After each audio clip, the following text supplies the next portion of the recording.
We're good to go. Welcome back to this episode of the Career Coaches Podcast. Today, we have a super guest. Mukhtar is here to talk about his journey as a career coach and how he's been able to build Work Tips Pro into a very amazing, successful niche career coaching business. Mukhtar, welcome to the show. How are you, my friend? I'm doing all right, Danny. Thanks for having me. Excited to be here. Mukhtar, I'm excited that you're here. We worked together a couple of years back, and I wanted to bring you back. I asked you to be on the podcast because building a career coaching business is not easy, and you've been doing this now for 5 years, part-time and then full-time. And I think you've gone through like a journey that I would say that maybe feels very unique to you. But now that I've spoken to hundreds, I think that you've gone through a really great journey, like I would say manageable. There's obviously you went through ups and downs. Everybody goes through ups and downs, but I think you've managed to build a very healthy business. And one of the things that really stood out during our time to work together, I think you're just very good at executing, right? You're extremely smart. You work really hard, but you're extremely good at executing. And so I wanted to share this because to me, I think like one of the things that I love about you is your grit and determination, and your ability to execute. But at the same time, you're very curious. I remember you asked very thoughtful questions. So it wasn't like, hey, like Mukhtar, you need to do this. You wouldn't go and execute, but you would first try to understand the rationale beforehand, right? And so before I go into my questions, I would love for you to just share a little bit more about yourself, your story, why career coaching, and then we can dive into the business of career coaching. Yeah. No, again, glad to be here. Thanks for the kind words. Yeah. Yeah. So my name is Mukhtar, and a little bit about me. So I've been in the project program management space for over 17 years now. And I've worked in different industries, right? So oil and gas, tech, real estate, etc. So a couple of things about me. So I noticed that throughout my career, I've always been put in situations to teach because I really love teaching. I don't know where that comes from. My mom is a professor. I don't know if that's where it comes from, but I just love, I believe that anybody can get anything. You just need to find a path, to that person. So I've always loved teaching, and I think it showed. And, I was always called to do trainings and all of that. Now, I'm originally Nigerian. I moved to Texas when I was a teenager. I was an international student there. And then I got my bachelor's degree, and now I wanted to get a job. So this was going to be like my first challenge in the career coaching space, so to speak, right? So as an international student, I sort of watched my peers get jobs before even graduating. Like some people were getting like 67 offers, but I didn't get a job until 6 or 7 months after I graduated. And I tried like different things, and nothing was working. And then one time I just decided to change my name, right? I changed my name from Mukhtar to Mark. And then I got a call. And then I did one interview, and then I did another interview, and then I got an offer, right? So I don't know, but it was just weird that after I changed my name from Mukhtar to Mark, I got, so there's that. I started working, and then I got transferred to the Middle East. I sort of traveled, it was amazing. And then I got laid off. Now, when I got laid off, now I had to sort of, because the way my employment was conditioned then was that I was basically in the country to work, right? So once you lose your employment, you have to leave the country. So I had 30 days to leave the country with my family. And then I moved to Canada. Came to Canada, no family, just me, my pregnant wife, and my daughter. Man. Now I'm in this new place, no network. And so I know some people might not be familiar with Canada, but back then, there was this thing that Canada needed more people. So there was a lot of immigration. So, skilled immigrations, right? So I have particular skill sets, and then, so I came in, and it was like, okay, I thought Canada needed people. It was a struggle to get a job, right? So, it really took effort. And again, like 6 months in, I didn't get a job. And again, somebody told me, why don't you change your name? But this time I refused to change my name. But I ended up, getting like 2 offers, and, one of them was not even, like one of the roles that I got wasn't even advertised, right? So the reason I mentioned this to these two stories, like, first of all, when I first graduated and then when I got laid off. So I think I learned a lot, about the career coaching space. And I think like that also, that sort of exposed me, and, combined with my love of teaching, I think, yeah, that's sort of what led me to the career coaching space. So that's probably a long-winded way of saying, No, I think it's amazing because again, for me, one of the words that I'm really obsessed with in the last couple of months is pattern recognition, right? And because like I similar to you, I love teaching, and I think one of the easiest ways that I could teach someone, whether it's a career coach, on how to get more clients, or how to a career coach is getting sales calls and struggling to close, is can I pass some of the pattern recognition that's taken me years to do into an hour, because I understand the patterns. And if I could teach you how to identify those patterns and give you solutions to those problems, then you're going to be able to reach your result faster. And I think if I hearing your story, I see a lot of pattern recognition for some of the most successful career coaches, because I say this all the time that like, if you are coming into career coaching solely because you just want to get rich and you just want to start a business, I think this is not the right industry for you. I think that there's probably other types of businesses that will allow you to make money faster, right? And you're not necessarily selling to broke people. In a sense, not everyone that we work with as a career coach are broke, but for the vast majority, they're in a hard financial situation because maybe they've been laid off or whatnot.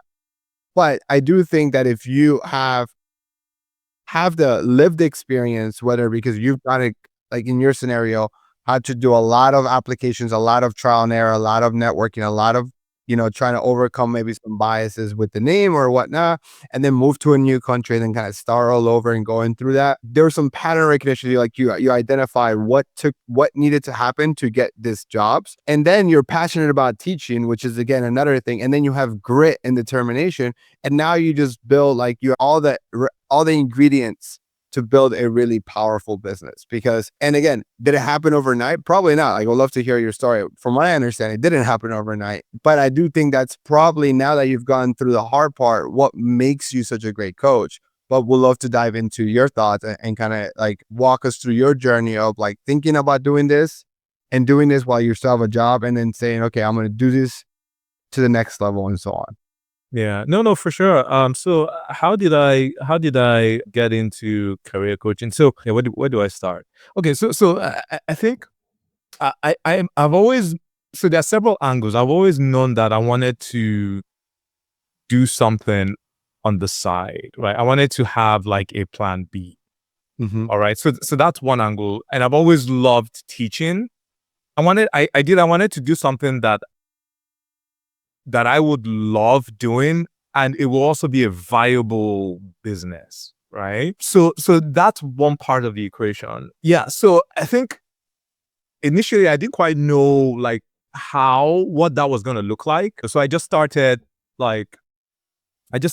doing stuff like, teaching online. Actually, there's a pretty interesting story. So there was this one event. This was like an event hosted by a prestigious university, like the project management department of a prestigious university. So is that when you're a guest lecturer in University of Toronto? Well, so that was when I was okay. I don't want to call names because like there's a negative part to the story. But this is not the same situation. Okay. I was a guest lecturer for University of Toronto, and then I've also been a guest lecturer for other universities as well. But anyway, this particular story, a prestigious university, I went for this event. The reason I wanted to go for this event was because the head of the department was going to be there, right? And I really wanted to teach. So I was like, I want to teach, and I was passionate. So I traveled to this event, and I went there, and after the event, I found the head of the department, and I just poured my heart out to her. Right. And I think my passion came through, and she said, okay, this is my card. Why don't you, reach out to me later on? And I did that. I reached out to her like several times, but she never got back to me. Okay. So I remember like, instead of me feeling really bummed out because like I poured my heart and soul, like I really made a speech, for her. But instead of me really being bummed out, I remember the feeling that I had was, okay, screw you. I'm going to go teach for free online. So, and I think that was even surprising for me because, you'll have been like, oh my goodness, this was my opportunity and I'll have been bummed out. But like that just came up like, I don't care. Like I'm going to teach for free. And I think like that really, yeah, I think that really was, how when you're like heading in a direction, if you're not quite sure whether you're heading in the right direction, you see like markers along the way. So I feel like that was a marker, like a road sign that, okay, this is how passionate I feel about this, so this is a good sign. I think I'm on the right direction. So yeah, I just started like doing content. I started out on YouTube, I started out on LinkedIn, and then I started to gain traction. But I think then I wasn't quite sure what niche I wanted to be in. Because at first I was really hesitating to go down to project management. I want to, Why is that? If we can slow down there for a second, because I think that is the biggest.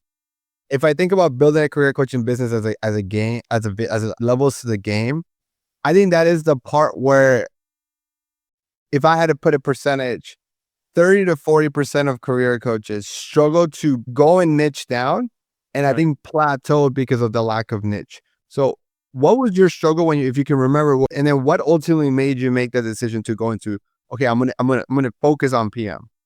Yeah, no, that's a good question. And the niching thing, so there are several angles to it. So first of all, like I didn't know my niche was staring at me in the face this whole time. Yep.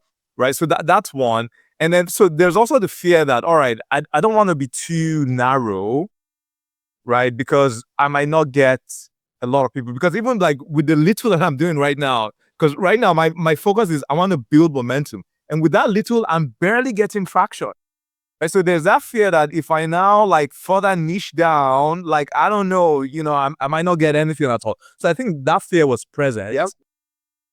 And then so also another part of me was like, I don't know if I want to do like, I was also struggling with, do I want to do like career coaching and all. So that was there then. And then another thing that was also present for me was, okay, so before I used to hate writing, like writing or correcting people. Like I'm not bad at it, but I hate correcting people's like grammar and all of that. Like it's just very tasking. So like that whole resume piece, I hated doing resume, but I loved interviews because I love public speaking. I love, and all of that. So, so there was that part of it. So I was sorting through all of that. But then I think just as time went on, the people that were coming to me were, I was seeing a pattern. Speaking of a pattern recognition, like, okay, people were project managers. And also like I had the most credibility with those people. Right. So, and I think, yeah, just doing that. And then, you're seeing that more and more people are coming to me. And the more you are like fine tuning and being specific with your message, the more it is resonating with people. And it's like, just the more people are coming. Right. So yeah, I don't know if that answers your question, but I think the fear initially is that, okay, I'm struggling to get people. So if I further narrow down, if I don't know, I might not get people at all, but actually the opposite is the case because your message now resonates better. Yeah, no, you answered the question exactly. Like it's like I if somebody's listening to this podcast and they're in that situation with I would say like a limiting belief of saying, I don't want to niche down because I don't want to say no to 99.9% of people, right? But then when you did niche down, what was the result in your how was your business affected because of your decision to ultimately niche down?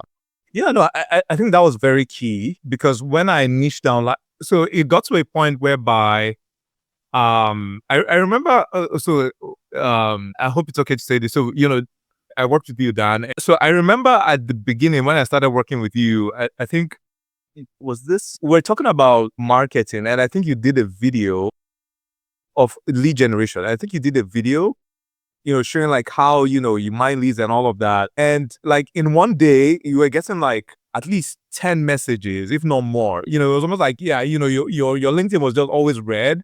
And I was like, okay, wow, this is really far-fetched. I remember thinking that then this was really far-fetched. And, like now, I mean, I'm way past that, like, because I think that speaks to you just speaking directly to people. Because when you're really niche down, you're speaking to a specific persona. And when they see you, it's like, okay, yeah, this is me. And then they respond to you. So I think for me, niching down actually had that impact. It's like, okay, now you don't even need to try to go out and reach out to people. Most of the people that I actually work with, they come to me rather than me going to them. Right. So I think that's the impact that niching has had on my business. I think that's exactly like why I think is a limiting belief when people are afraid to niche down, because actually when you niche down, people actually feel heard, and their perceived likelihood of success increases, because now I feel like, Mukhtar, you understand my pains because you understand how to get a job in PM. You get me? I want to get us a little bit off sidetrack, but I want to come back to what we were talking about. How has niching down also helped, not just in marketing, because you just explained, hey, now you're getting inbound leads a lot more because of niching down, but has niching down positively or negatively in your scenario affected the way you deliver client success or help somebody get job?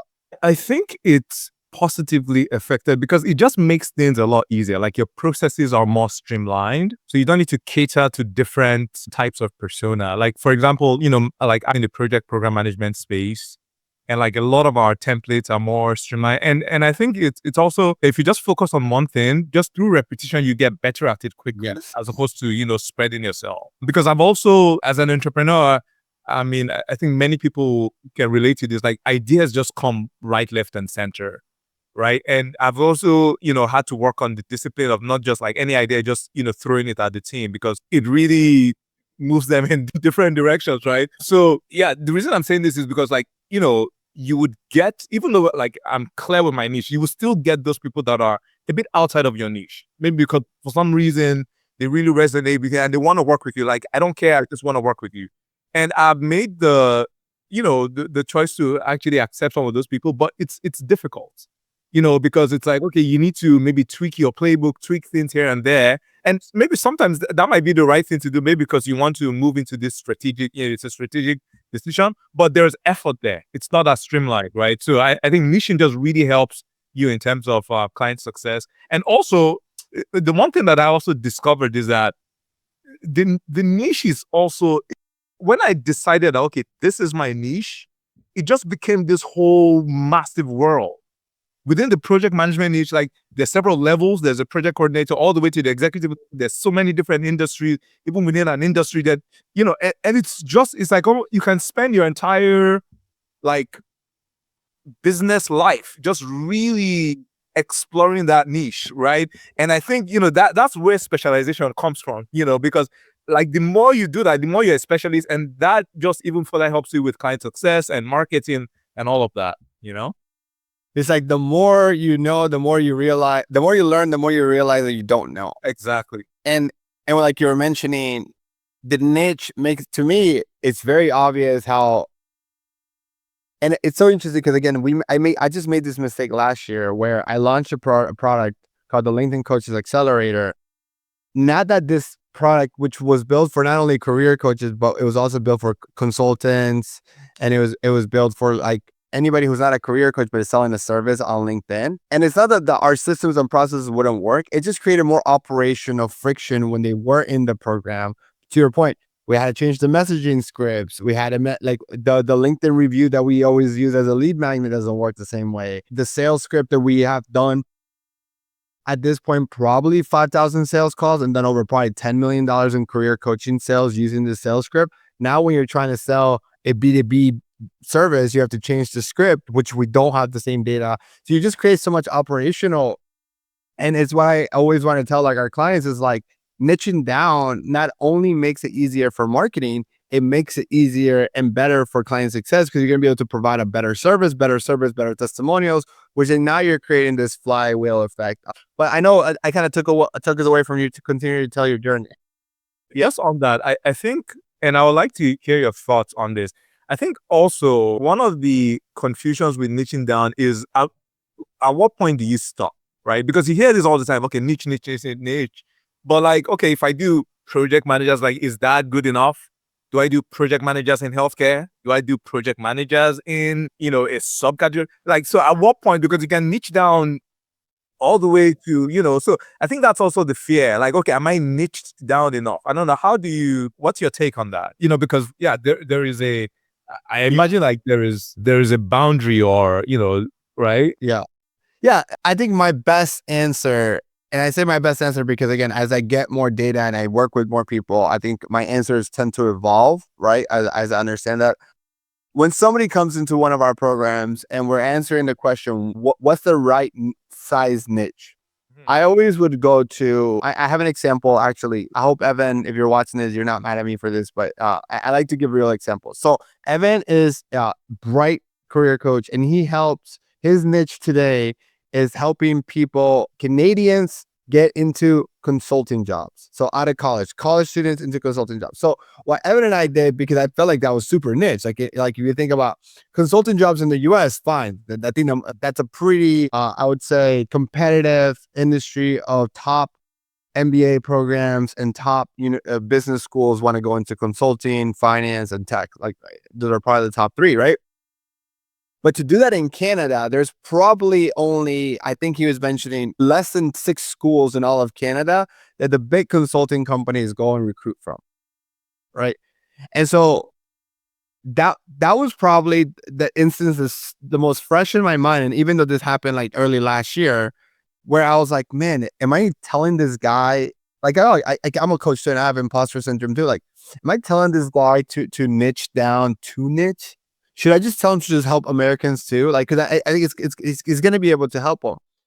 But he really wanted to do Canada. And so the way that I had at this time, I was using ChatGPT. The way I was like, hey, Evan, like, at what point would you be happy with the size of your business? Like, if you build a 7-figure business, like $1 million business, which means it's $83,000 a year, a month, would you be happy with that being like the ceiling, like the TAM, total adjustable market? And he goes, yeah, man, I think that's good. Like that, I think that we can go, that's a good enough TAM. So then I went back and I said, okay, how many college students? Because I remember this in college where like my professor made me reverse engineer how many piano tuners are in Atlanta, and it was just like a kind of like a consulting type of interview question, like how many tennis balls fit in a school bus. And so I went back and I started like with ChatGPT. Now that we have this, like I was like, how many college graduates in Canada go into consulting a year, right? And I think I forgot the number, but it was like over 1,000. And then I said, if Evan were to get a market share of 1%, of those, which would be 100, I think it was like 10,000. Like I ultimately remember it was like it was roughly between 75 to 125 people. I'm like, if you can get that many clients at the price point that you do, could you ultimately get to $1 million a year? And the answer was yes. And that's what gave me the confidence to be like, hey, Evan, like, I think that, like, I'm not telling you to 100% of these people need to work with you. I'm just saying if 1% of all Canadian students that want to go in consulting work with you, you have a 7-figure business. And to me, that gave me like the belief. And by the way, Evan's crushing it. Evan's doing fantastic with the niche of Canada. And so that's usually now my rule of thumb. Like, and again, like it's after pattern recognition. It's like, if you just get 1% market share, which is like 1%, would you be happy with the size of the business? If the answer is yes, I think that's a big enough niche. I know, and I like that. I think yes, it's you're working backwards. Like what are your goals, and then can you meet that with your niche? Yeah, no, that's Yeah. it's a good. I do think that the best niche, and this is from, man, what was that book? But it was talking about like finding like the perfect spot. There was this guy that he was like really good. He was really, really funny, but wasn't funny enough to be a comedian. And he loved drawing, but he wasn't good enough in art to go into the museum. And he loved politics, but he didn't want to be on the spotlight.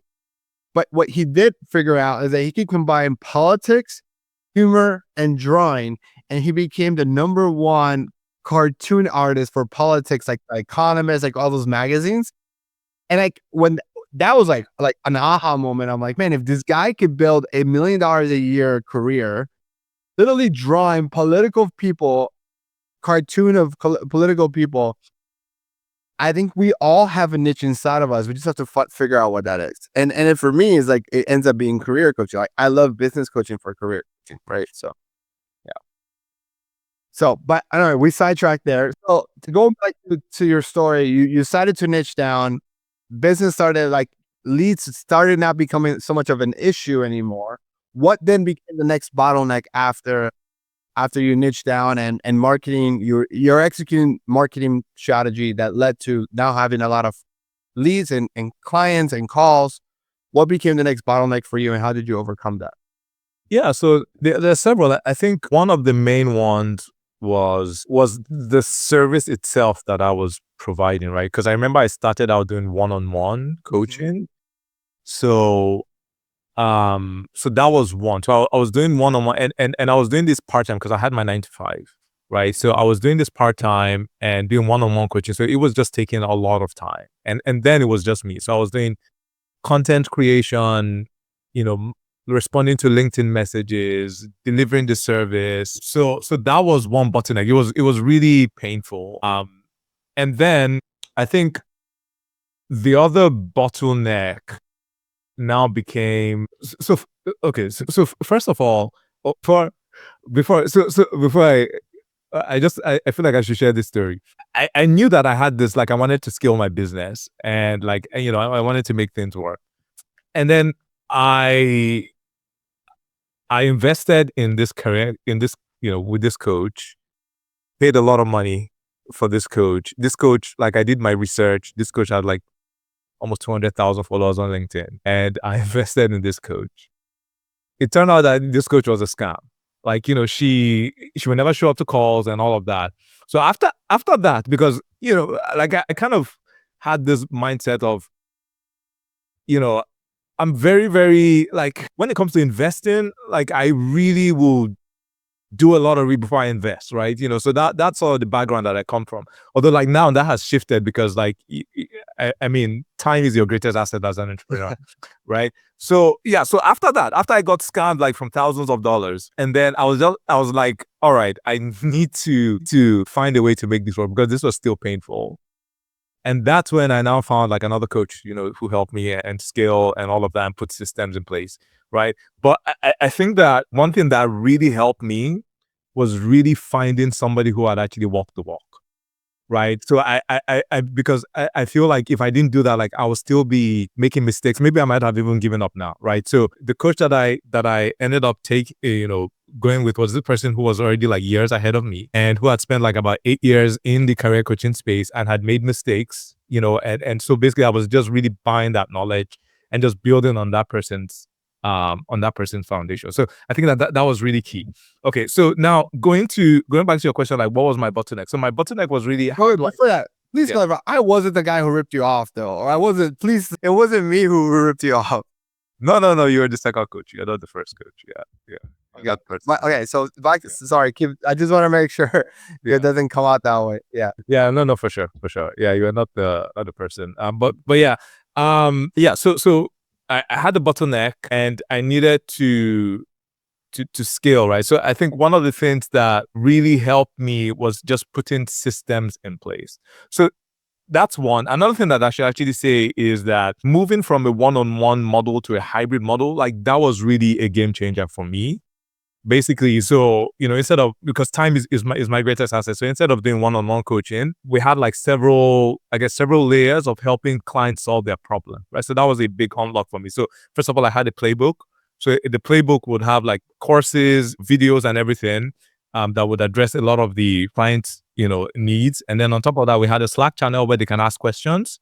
And they could get responses. And then on top of that, we had office hours. Like, we had about 2 to 3 office hours every. So you find out, like, with that stack, if I can call it that, like, that would handle 80% of their issues, right? And then you can now like supplement with one-on-ones for the unique, So for me, like, that was a very, very big game changer. Like, that really helped me with scaling. So that, in addition to having processes, SOPs, like, whenever you do something, you just record yourself. No, you don't have to be polished. If you're going to do a task, you just record yourself and record a Loom video and just put it there. So those two things were key in really helping me scale. I think that that hybrid career coaching program is one of the most underrated things a career coach can do. And because I think most people think that one-on-one is better for the client and better for you. And then in the other extreme is like, well, I have so many leads, I can't do one-on-one. So they go from one-on-one to group only and say, hey, group only. And I actually think that like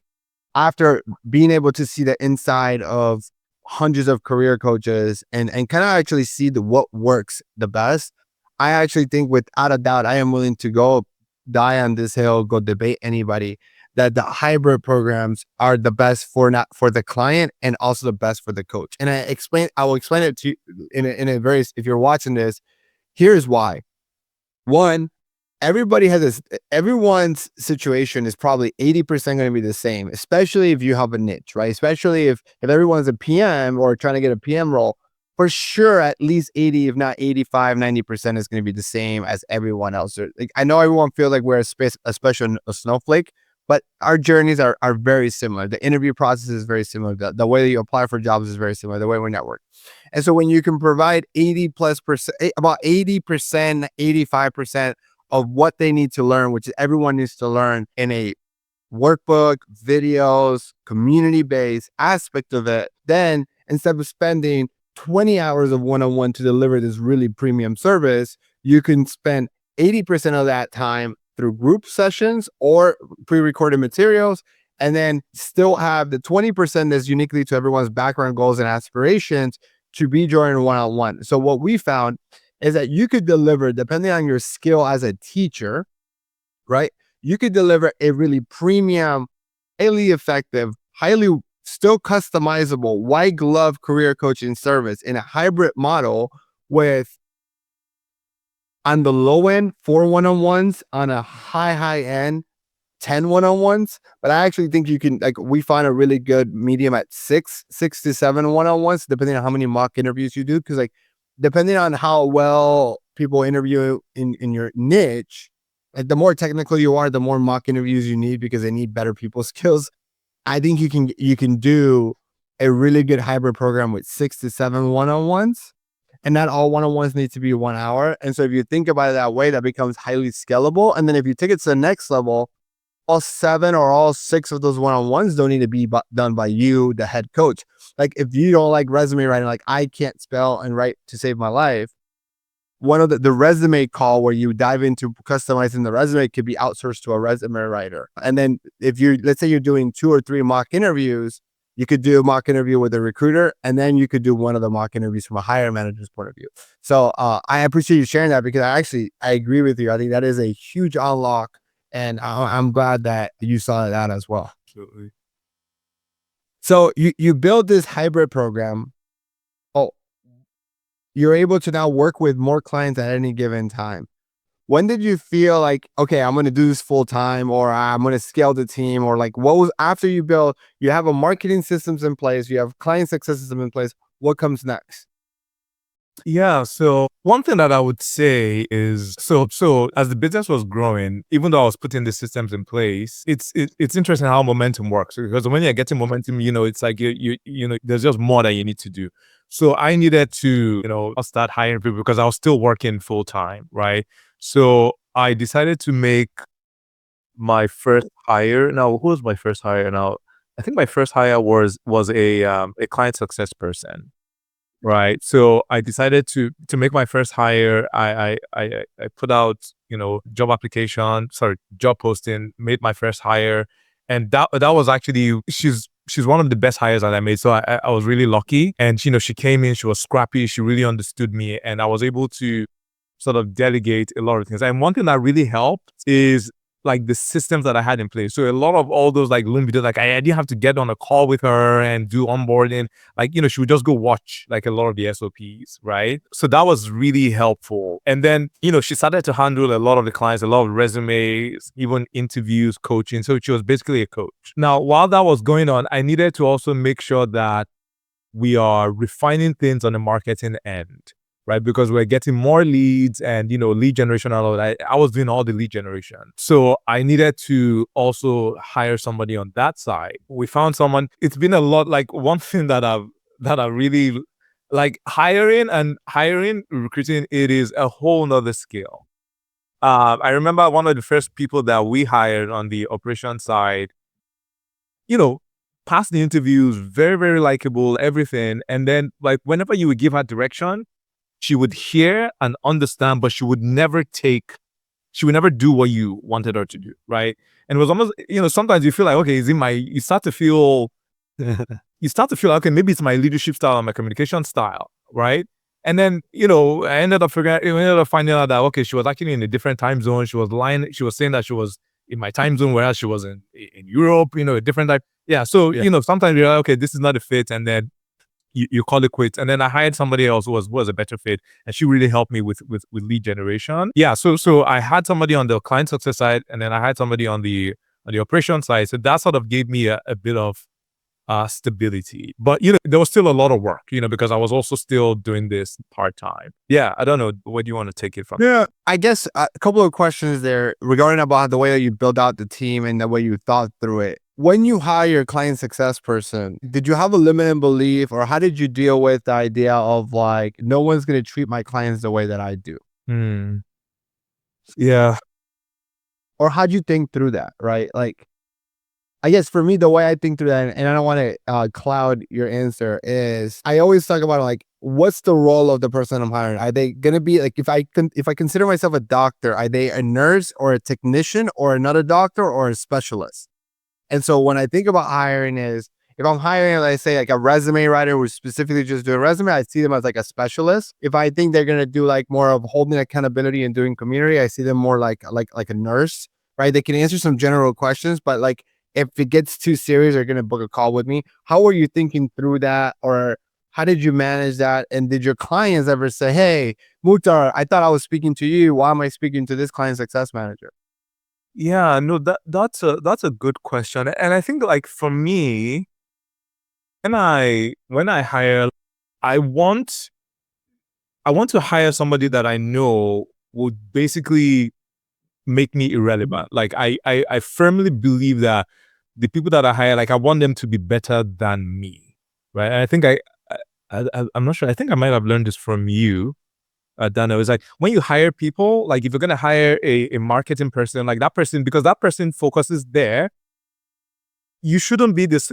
Like you as the person on top, you shouldn't be the subject matter expert. Yep. Like otherwise, they're gonna be in trouble. Like that person has the time to focus on that. They should actually surpass you. So I think that's sort of the mindset that I can like. This person should be better than me when it comes to clients. Or like I want it to be. It's like okay, actually, Mukta, I don't want to see you. I actually want to meet this coach, right? So, and I think I sort of keep that at the back of my mind when I'm hiring. And luckily for me, that my first hire on the client success side, did that. Like it got to a point whereby like, she would be correcting my mistakes, she would, and all of that. And it just makes you feel at ease, because then, with that competency builds trust, and then you can go focus on other things. Because there's so many things strategic that you have to do. Because one thing that I realized, a lot of time when you're down in the weeds, when you're freed from that, oh my goodness, like there's just a whole, like you are supposed to actually spend your full time focusing on things that only you can do, like the strategic or being the face of the company, right? And there's just like there's not enough time for that, So yeah, so I try to keep that at the back of my mind when I'm hiring. When you hired, did you hire only people in Canada and the US, or where was your team located, or where is your team located? Yeah, no, one thing that I should say, oh my goodness, like I've learned so much when it comes to hiring. So when it comes to client success operations, all my team is abroad, overseas, right? But for sales, I tried that. Oh my goodness, sales is so tricky. I like the first person. So when I wanted to first hire for sales, the first person that I went on Upwork, I was like, okay, this is what I'm looking for, and this person showed up, nice polished British accent. I'm like, okay, this is my guy. The first day, this person did not show up for work. This person never showed up for work, And then after that, like I've tried to hire so many people. I've hired people from overseas. Like they would never close. The one person that closed would only close with my help. Yeah. And then recently I hired somebody from Canada, and she's killing it right now. Like now I don't do sales calls.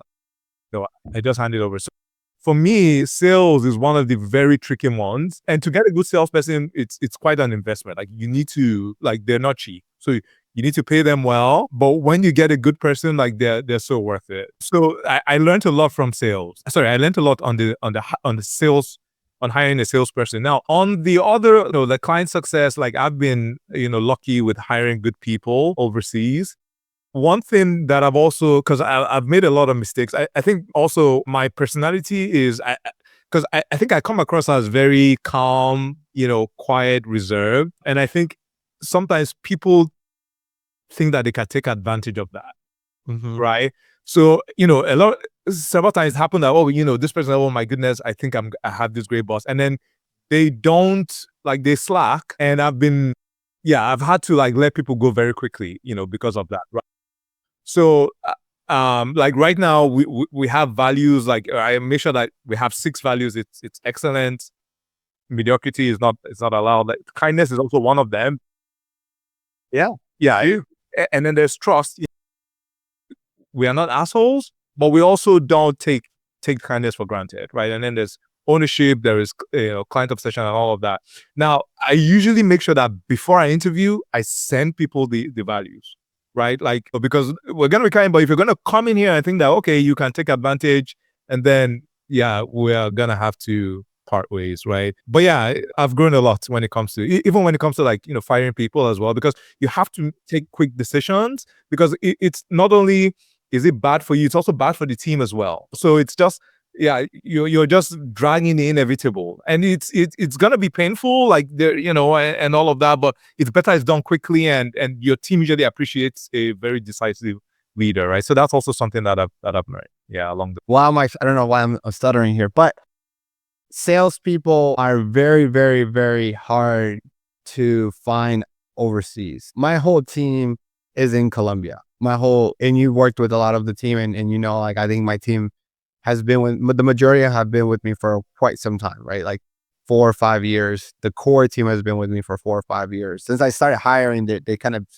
been there, but we have struggled to hire salespeople in Colombia. And I think it's not even that maybe they don't have the skill set. I think that there is a trust recession that's going on. Again, like you've worked with the coach that necessarily you didn't feel like you got the return on investment on. And I think that we are very skeptical, and so are people who are about to invest a couple $1,000s into working with a career coach. And I don't know why, but we have a negative condensation of like thinking of like somebody overseas is going to take our money and run. Yeah. Right.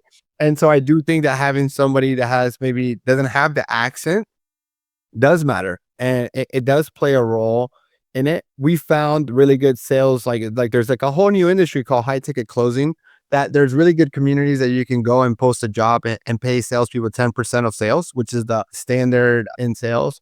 But for everything else, I have found that I can get really, really good talent in Medellin, Colombia, that I can build the capabilities that don't have bad habits, in the sense I can, again, because of the systems and processes that we have in place, I don't need to go get someone with 20 years of experience to do a lot of these roles. I can just, do you have good work ethic? Do you have good communication skills?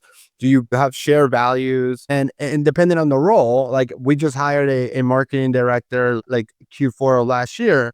I did want that person to your point, to have way more experience than I did in marketing and being able to not only, because I needed to get out just relying on LinkedIn, right? Like I'm at that point where I needed to diversify outside of LinkedIn. And we found them. So my whole team was in Colombia. Salespeople struggle to find those people unless they're in America. And now even our portfolio companies of coaches, their whole team, their core team could be in Colombia with us because we help them hire in Colombia.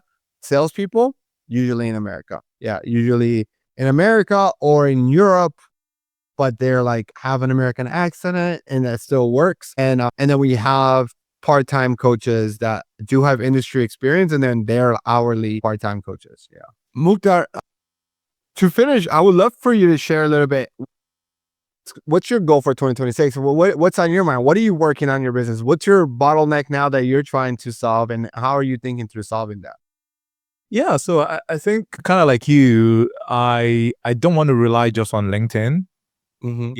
So right now we're working on really having multiple channels. So that's really my main goal right now. And then so obviously what that means is that okay, with more visibility, then there's more And also at the same time, just we keep on fine tuning the product. So yeah, growing the team. Now the team is it's we're not just one or two people, right? So that's nice. And one thing that I really like, I don't know, there's this solopreneur movement, but I've never quite understood that. Like, I don't know, like I don't want to be by myself as an entrepreneur. Like, I like there's joy in building a team, seeing people grow, mentor them, and also, like I don't know, I feel like as an entrepreneur, like this is also my contribution to society.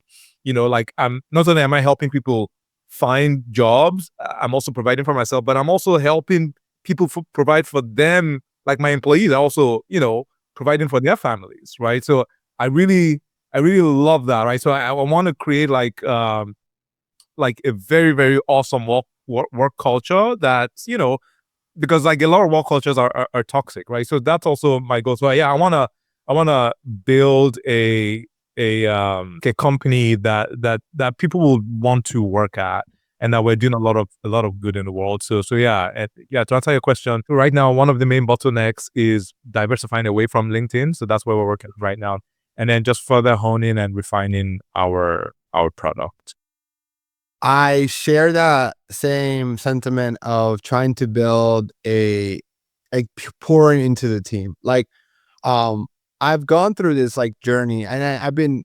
This is gonna be my 8th year full time. I've been doing career coaching even probably 3 or 4 years before, so probably going into 11, 12 years in the career coaching industry. But I hired my first employee 5 years ago, and I think seeing the growth of and some of these names, right? Of seeing Salo starting out as like a VA, making like $4 an hour to where she's at now. Vale, Lala, Madi, who is our producer here, who's here, but like, right, just to see them grow in themselves in their careers, but also personally and professionally, the way that they just know so much about business and to me it's super exciting. Like having Sally move into her own place with her boyfriend, Vale just got married last year. Like all these things and just seeing them grow professionally probably has been the most rewarding part about my journey. Forget the millions of dollars that we've done in business. Like I think that's become secondary. I think we can make there's probably a couple of things that I could do right now that we could make, like increase our profits by like 10%. But I don't know that I would enjoy my life 10% more by doing that. Right. Like, I think like doing our company retreat once a year, or we like last year we rented out a beach house from Thursday to Sunday, and like honestly we lost, like our flight got canceled, and then I was like, it cost me like $10,000. I don't know, maybe not 10,000, but like $6,000 to book 15 flight tickets last minute to go to a different airport because I didn't want us to miss our like that like that the company retreat I look forward to every year. Our Christmas parties, like last year, I dressed up like Santa Claus and gave them they were able to raffle like iPad and AirPods and all these things, and like those things are amazing. And just seeing them grow and I love it. And to your point, like I think that's my favorite part about business. Now, I used to have aspirations to want to have 100 employees. I don't know that it's my number anymore. I think for me now, I care a lot about the quality and the quality of not only the quality of the employee, but the quality of the relationship that I have for the employee. And now I know with AI, like I think like I told my team this, like and look, this is recorded. I promise to never fire them because of AI. There's the thing. I promise never to fire them because of AI. But the promise that I need from them is that I need them to get more efficient time after time. So I think we can increase our revenue. And like I think last year was a really good testament of our ability to increase our profit and our revenue without dramatically increasing our headcount to match the level of growth that we were having. Right. And so that's the like I love that. Like I love the team. I love going to the office. I think that and so I'm glad I mean, you share that same thing, but to me, like, man, I get super emotional just talking about them, just seeing them grow. It's so awesome. Have you ever heard of that or read the book? I know you see a bunch of books back there, but the Culture Code. Yes, by Dan. What's it, Dan Coyle? Is it? I think so, but you know how he talks about like like that example of like elementary school kids against MBA students building Right. towers with marshmallows. To me, most of my team, except for the sales team, it's in Colombia. And it's like what I was telling, like I have this group of mid 20-year-old women in a third world country that are literally leading the way in the way career coaches do business. And I think again, is the culture, is their work ethic, and I'm just super proud of them. But anyways, I get on a tangent here because I love them so much. But yeah. Yeah, no, it's really very fulfilling, and yeah, it's the same thing. And sometimes when people have to go, it's always nice when you hear them say, okay, like you really changed like their lives and all of that, and to also watch them grow, is really amazing. Good people, and for people that it's not a fit, then we just part ways. But it's very fulfilling when you have Yeah. people. Mukhtar, I know we're out of time. Time flew. Any last piece of advice or words for anybody listening to this podcast or watching this podcast? Yeah, so I mean, I think, yeah, the entrepreneurial journey is definitely a journey. There are lots of ups and downs. There are lots of ups and downs. I'm just remembering there was one time when we were working together. I don't know if you remember this, but I had like 8 rejections back to back. And I was like, I don't know if I don't remember. I was like, okay, what is going on here? Like 8 rejections, and then the ninth rejection, I had the best week ever. So there's just so many things like these that would really test you to your core. Like you might 8 rejections, like what? I'm supposed to have a 20% conversion rate. Like, why am I having 8 rejections? And then the ninth one, you have like your best week ever. So there's so many things like that. And I think what has really helped is really having like a group and a guide. I usually say this, like for anything like worth achieving in life, I've learned this, like you need a group, you need people that are pursuing the same goals, and then you need a guide, somebody who's sort of been there before. That would really save you. I think that if there's a shortcut to success, I think that is it. Yeah. Yeah. Definitely. The amount of times we're going through that with the client who I think maybe over 10 rejections. And I watched the sales call and I'm like, you're doing all the fundamental things right. Like there isn't like when you change the script. And a lot of times is that conviction. And when you're struggling to have that conviction yourself, it takes a third party to say, hey, like you got this. Like you could do this. There's no reason why you can't do this. Like you're qualified enough. You're going to help it. And it's the same thing like a job seeker, why they hire a career coach. After 10 interviews, is the career coach to be like, hey, there's someone with less experience than you that's gotten a job like this. Like, trust me, like you're this close to getting it. And then what happens? They get 3 job offers 2 weeks later, right? It's not like a 1 job offer, it's like 3 job offers. So Mukhtar, hey, again, I appreciate you. Anything you need, I'm here. I'm just a message away. Thank you for spending the last hour with me. It's always really great catching up with you. And if you're watching this, thank you so much for your time, your attention. Don't forget to like and subscribe to this podcast. We do this every Tuesday around 9 a.m. Today we did 9:30 a.m. For Mukhtar, prioritizing family, which is respectable, right? We even want it. And if you're a career coach and you want to grow your business, be more profitable, impactful, and scalable, send me a DM or send me a message. Thanks everyone for watching, and we'll see you guys on the next episode next week. Bye, everyone. Bye, y'all.